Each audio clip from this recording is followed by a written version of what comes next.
years ago, there was a young man named Joseph. Joseph grew up on a farm in Belgium, and he always wanted to be a priest, but his parents were really discouraging of that fact because his dad really just wanted Joseph to stay on the family farm. And so he kept him basically at home until Joseph was 20 years old. And at one point, his dad said, okay, come with me to Louvain, the big city in Belgium, right? And he goes with him to Louvain and takes him to the seminary. And Joseph, when he showed up at the seminary, it seemed like everyone already knew that he was coming. Joseph didn't know he was coming, and his dad said, all right, if you want, you can stay. And if you don't, you can come back home with me. And that was the choice. That was the moment. It was just like, I mean, no, okay, I'm not the one to criticize someone's parenting methods. I think that's kind of jerky, but whatever. Joseph said, I want to stay. This is great. So he stayed there, 20 years old, became part of that community. It was a missionary community. When he was 24 years old, Joseph's brother, who was also a seminarian, which might be one of the reasons why his dad was reluctant to give another one of his sons, one of his brothers was going to be sent to the Pacific Islands, but he got sick and he couldn't go. And so Joseph said, well, how about, can I go? And he had a choice. They said yes, and he said, okay, I have to make the decision. Do I stay here in Belgium and serve local people here, or do I go off to the Pacific Islands and serve people that I don't know, people that I might be rejected by this whole thing? And he made the decision that it would be time to go. When he got to Honolulu, he was ordained a priest, and he took the name Father Damien. Father Damien took it upon himself to go to the island of Molokai. And Molokai was the island that, if you probably know, was where the government of Hawaii had sent all their lepers.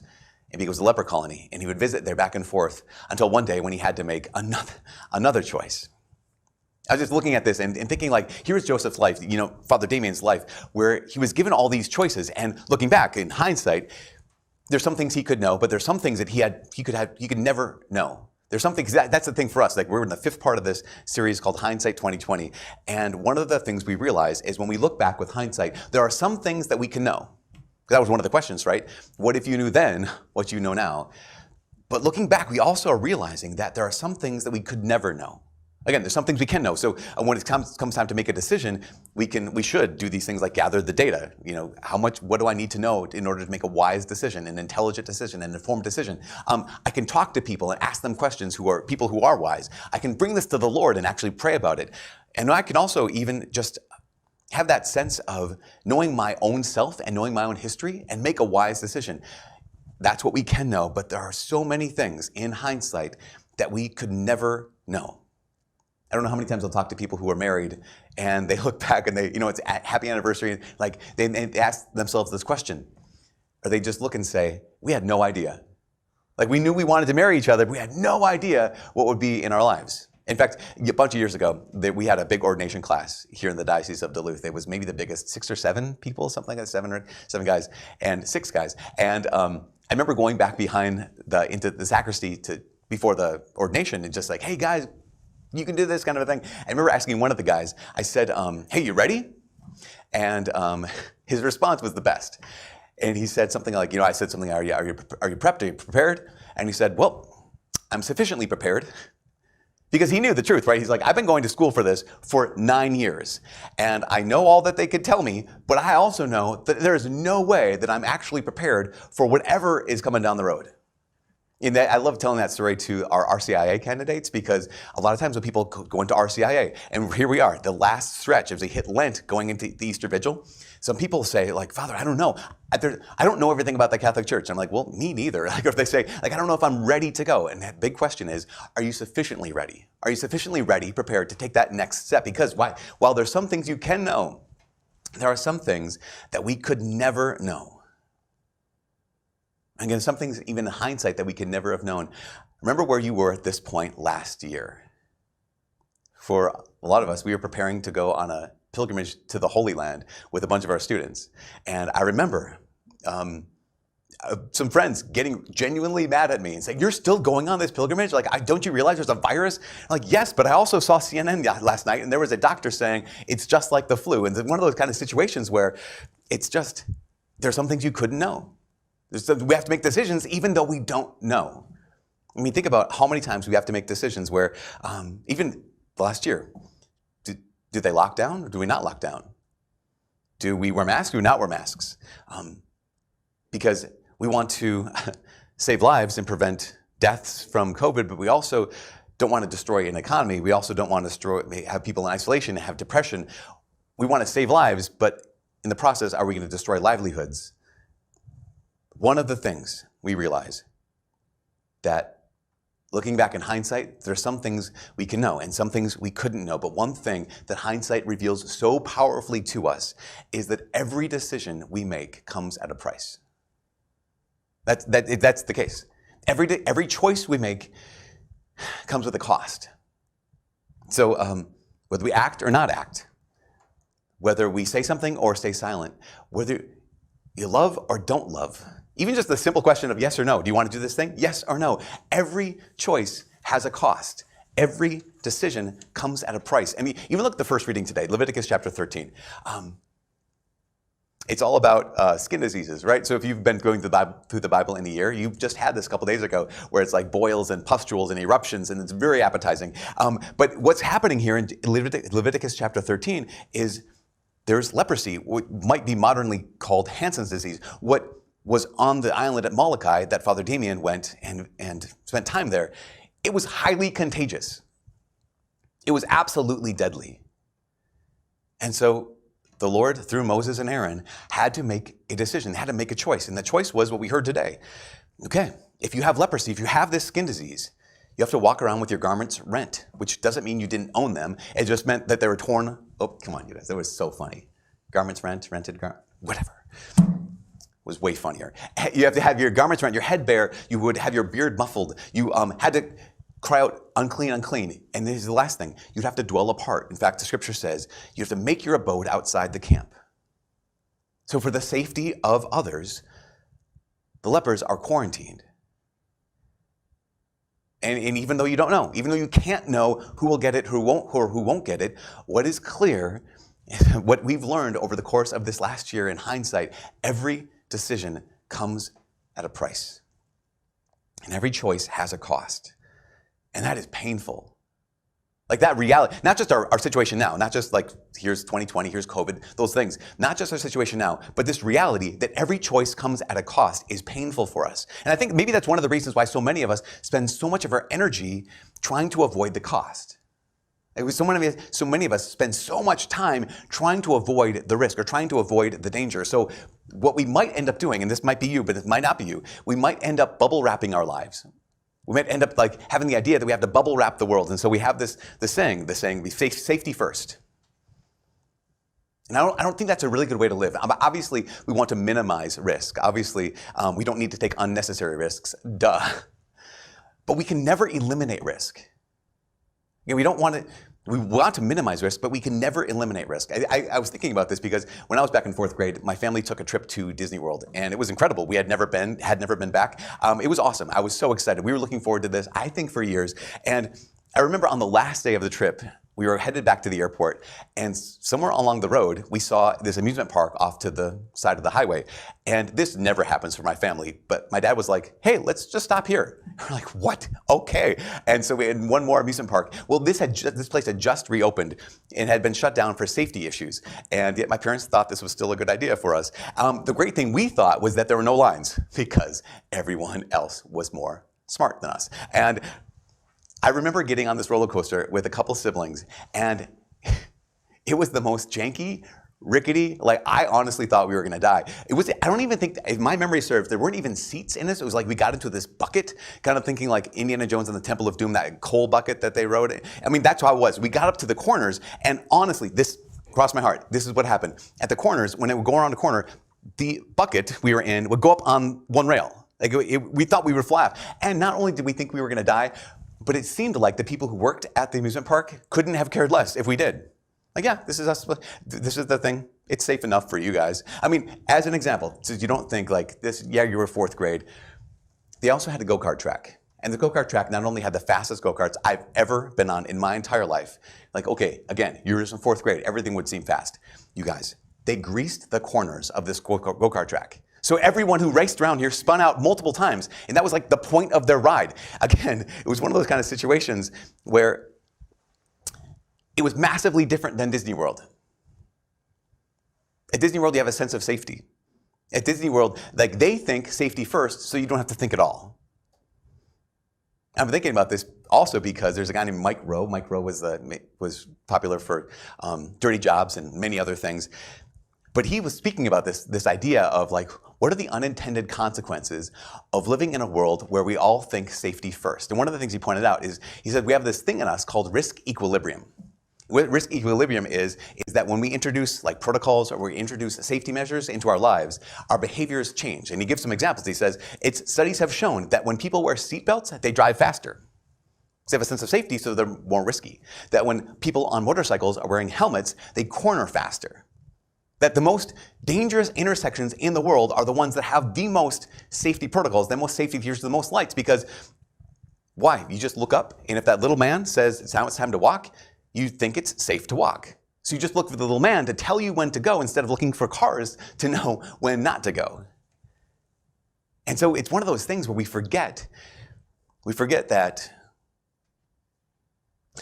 it's our call to make ourselves safe, not someone else's job. In fact, he gives the story, Mike Rowe tells the story about, at one point, during dirty jobs, he was on this fishing boat in the Bering Sea. He says 100 miles offshore, and the swells were 50 feet high. He was on deck, and he said, where I was on deck was 40 feet above that.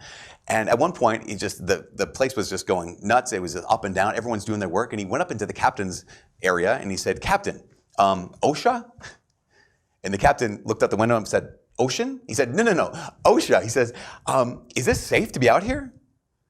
And the captain looked at him and said, "My job is not to make all these other fishermen safe. My job is to make them rich. And if they want to get home, they'll keep themselves safe." And he said for the rest of the day, the rest of the shoot, there's the thing, he was like, okay, it's my job. He's like, I thought that if I was here, I would just simply be safe. But it's my job to make it home alive. Because why? Because you can minimize risk, but you cannot eliminate risk. And one of the things that happens when we keep thinking safety first, his whole thing is safety third. When we think safety first, we forget that the point of life is not merely to stay alive. The point of life is not merely to stay alive.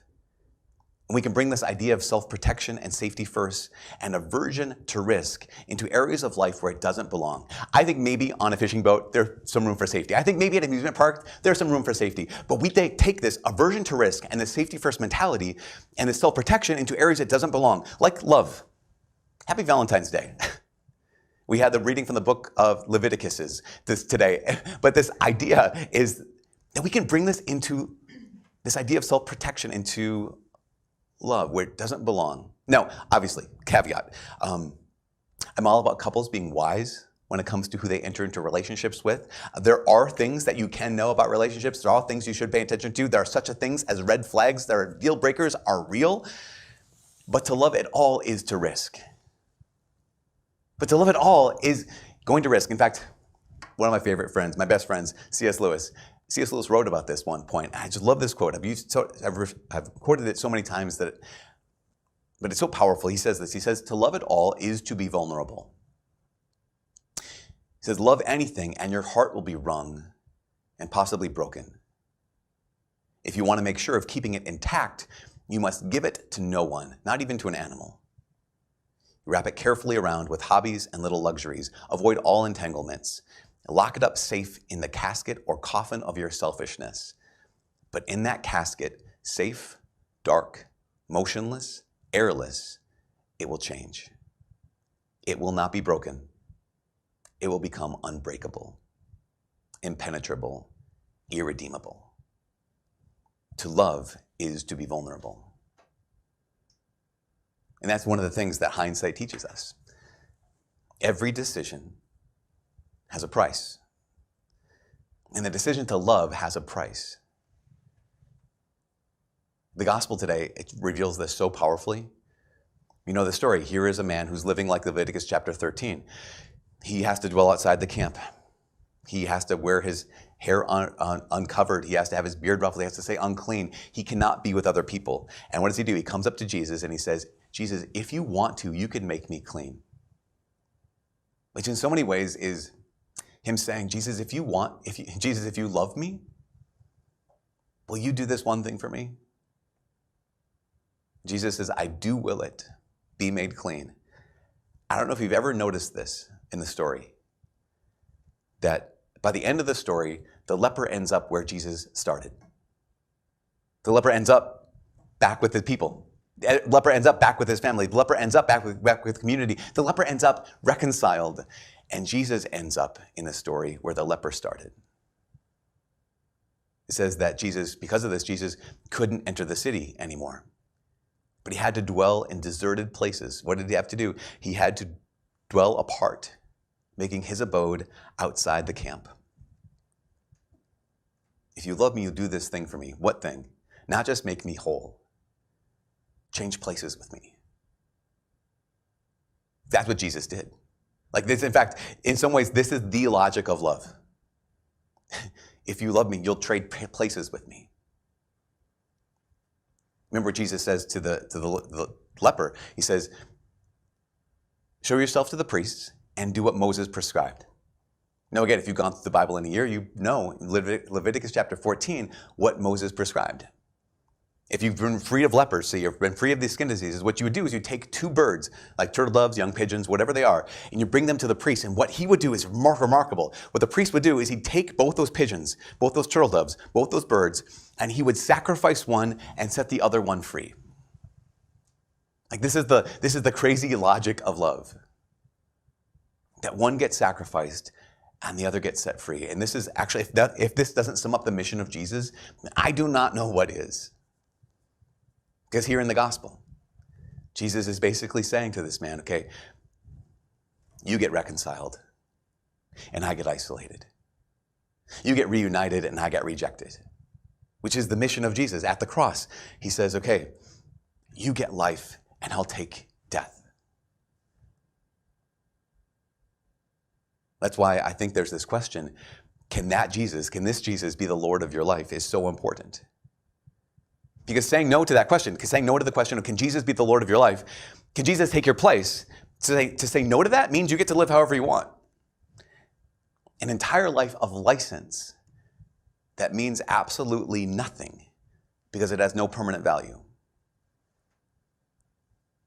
We let Jesus take your place. If you say yes, that means doing his will and living in his love.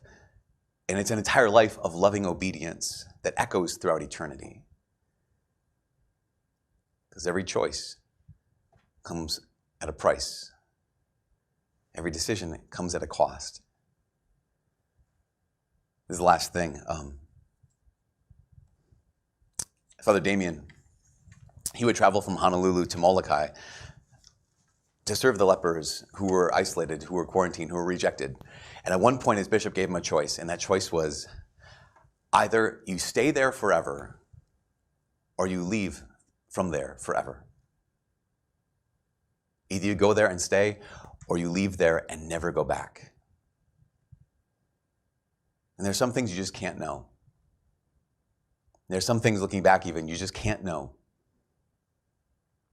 But there are some things that you can know, and that is that every choice comes at a cost, and every decision has a price. And Father Damien chose, and it cost him. He chose like Jesus. He chose to be like Jesus. He chose to say, okay, my life for your life. He said, my freedom, I'll give up my freedom to be a servant to these people. So I'll give up my family to be a part of their family. He said, okay, I'll give up my health to take on their illness. So I give up my life so that none of those people on that island have to die alone. We know that to live is to risk. We know that living is dangerous. We know that living is going to cost something.